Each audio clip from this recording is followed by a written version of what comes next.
शैतानी ऐसी चीज है जो एक बार घुस जाए तो निकलती बड़ी मुश्किल से है। रीमा जी की बहू बिन्नी बहुत शांत मिजाज की थी, ना किसी से ज्यादा बात करती और ना ही किसी से ज्यादा मिलती जुलती। वैसे बहू अच्छी है, ज्यादा लपड़ तपड़ में नहीं रहती, कम बोलती है, कम सुनती है। नहीं तो पड़ोसन की बहू सारा दिन घर के बाहर लोगों का जमावड़ा लेकर खड़ी होती है। लेकिन रीमा को क्या पता था, जो शांत है वही असली तूफान का कारण बनने वाला है। माँ, मेरा शेविंग ब्लेड नहीं दिख रहा है, न जाने कहाँ चला गया। तभी ससुर की जोर से चिल्लाने की आवाज आती है। अरे भैया, अरे ये ब्लेड यहाँ किसने रखा? ये क्या, ब्लेड और वो भी ससुर जी की कुर्सी पर? लेकिन ये ब्लेड तो सन्नी के कमरे में होता है ना, वहां से कौन यहाँ रख देगा? अरे मुझे क्या पता, मैंने तो बस बहू को बोला था कि मेरी चेयर के पास चाय रख दे, मैं नहा कर आ ही रहा हूँ। अरे नहीं देख पाई होगी वो ब्लेड, वैसे भी आपने भी तो नहीं देखा ना, और बैठ गया ना उस पर, क्यों? हाँ ये तो है। लाइए पापा, अब ब्लेड मुझे दीजिए, मुझे शेविंग करनी है। बस अब क्या था, बहू बेचारी से बनकर घर में रहती, लेकिन कोई ना कोई खुराफात करती ही रहती। फिर एक दिन, आज तो मैं राजमा चावल बनाकर खिलाती हूँ बहू। वो क्या है ना, सन्नी को मेरे हाथ के राजमा पसंद है, तू खड़ी होकर देखना कैसे बनता है, ठीक है ना? लेकिन मुझे तो आता है राजमा बनाना मम्मी जी, मैं भला क्यों सीखूं? अरे चुप रह, सुना नहीं मैंने क्या कहा? सन्नी को मेरे हाथ के राजमा पसंद है इसलिए। ठीक है माँ जी, कल को आप मर जाती हैं तो कम से कम मैं उन्हें आपकी कमी तो नहीं होने दूंगी। चलिए आप ये राजमा बनाना मुझे सिखा ही दीजिए। ससुर सास बहू की बात सुन रहे थे, वो बहू की बात पर जोर से हंसते हैं। रीमा, दो जवाब बहू की बात का। हाँ जी, तो बात यह है कि सास इसलिए बहू को नहीं सिखाती कि वो मर जाए तो बहू बेटे को माँ की कमी महसूस ना होने दे, लेकिन मैं तुझे इसलिए सिखा रही हूँ क्योंकि अब से मैं आराम से बैठा करूंगी और घर में तू राजमा बनाएगी, समझी? बहू को सास की आराम परस्ती वाली सोच पर गुस्सा आ जाता है। बड़ा ये आराम करे, ये मलाई खाए, ये पार्टी करे, और मैं नाकरानी। अब बताती हूँ कि कैसे बनता है राजमा। सास तो राजमा बनाकर चली जाती है। बहू जल्दी से खुद किचन में खड़े खड़े ही खाना खाती है और फिर बचे खाने में ढेर सारा मिर्ची पाउडर डाल देती है। मेरा तो पेट फुल, अब पता चलेगा कैसे बनता है राजमा। सन्नी आता है और माँ प्लेट में बेटे को खाना देती है, लेकिन ये क्या, जैसे ही वो खाना खाता है, माँ पानी, पानी नहीं, चीनी, अरे चीनी भी नहीं, रसगुल्ला, माँ रसगुल्ला दे दे, बहुत तेज मिर्ची डाली है। हैं, ये क्या हो गया, मैंने तो थोड़ा सा मिर्च पाउडर डाला था। तभी दिखावा करती बहू भी वहां आ जाती है। माँ जी बहुत ज्यादा भूख लगी है, जल्दी से खाने को कुछ दे दो ना। ये रुको, मैं खुद ही ले लेती हूँ।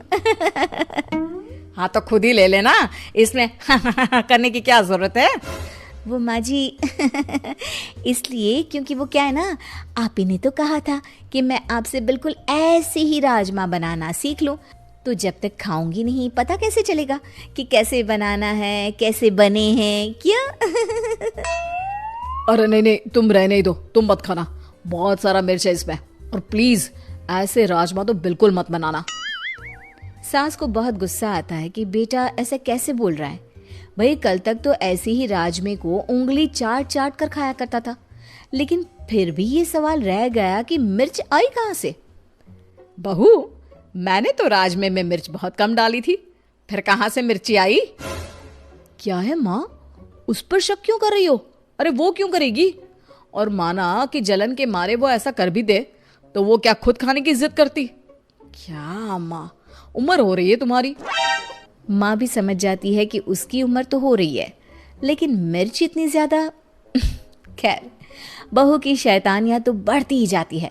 वो ना कुछ देखती ना कुछ सोचती, बस कुछ ना कुछ शैतानियां करती रहती। फिर एक दिन, हम लोग ना थोड़ा घूमने जा रहे हैं। अरे थोड़ा क्यों जा रहे हैं, अब जाना ही है तो पूरे जाइए ना।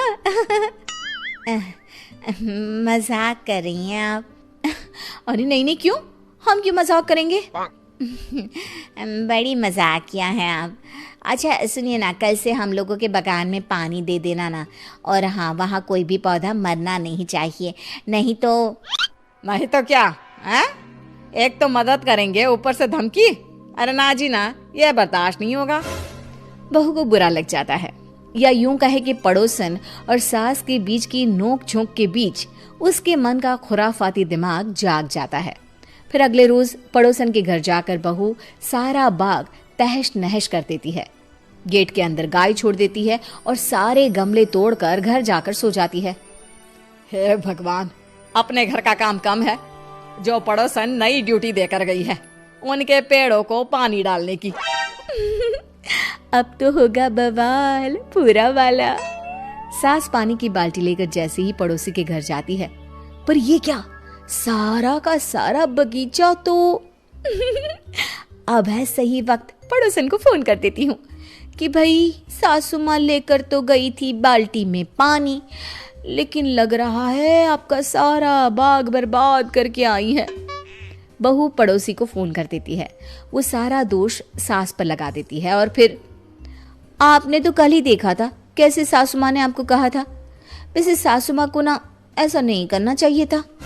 हाय रे, रीमा ऐसी निकलेगी मैंने तो सोचा ही नहीं था। ये तो बहुत गलत बात है रीमा जी की। मेरा तो सारा बाग ही बर्बाद कर दिया। आती हूँ तब खबर लेती हूँ तेरी सास की। हाँ हाँ आंटी जी, और क्या, लेकिन ध्यान रहे मेरा नाम ना लेना। वो क्या ना, मुझे तो उनके साथ ही रहना है, मैं तो बस आपकी शुभ चिंतक थी तो बता दिया। हाँ बेटा, उसकी ज़रूरत ही नहीं पड़ेगी। लेकिन ये क्या, 2 दिन बाद पड़ोसन जब रमा के घर में आती है तो पूरे गुस्से से लाल होती है।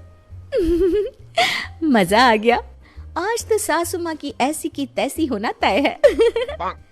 लेकिन ये क्या, पड़ोसन तो सास को छोड़ बहू को खूब डांटती है। अरे क्या हो गया, आपका बाग खराब था तो मेरी बहू पर गुस्सा निकालने की जरूरत क्या है? वाह, बहू फोन करके सास को फंसाती है और सास बहू को बचाती है। बहू को अपनी गलती का एहसास तो हो रहा होता है, लेकिन पड़ोसी को बहू का खेल कैसे पता चला ये सोचकर वो हैरान होती है। मेरे घर में सीसीटीवी कैमरा लगा है, समझी? मुझे तेरा खेल तभी पता चल गया। बहू, तुझसे ये उम्मीद नहीं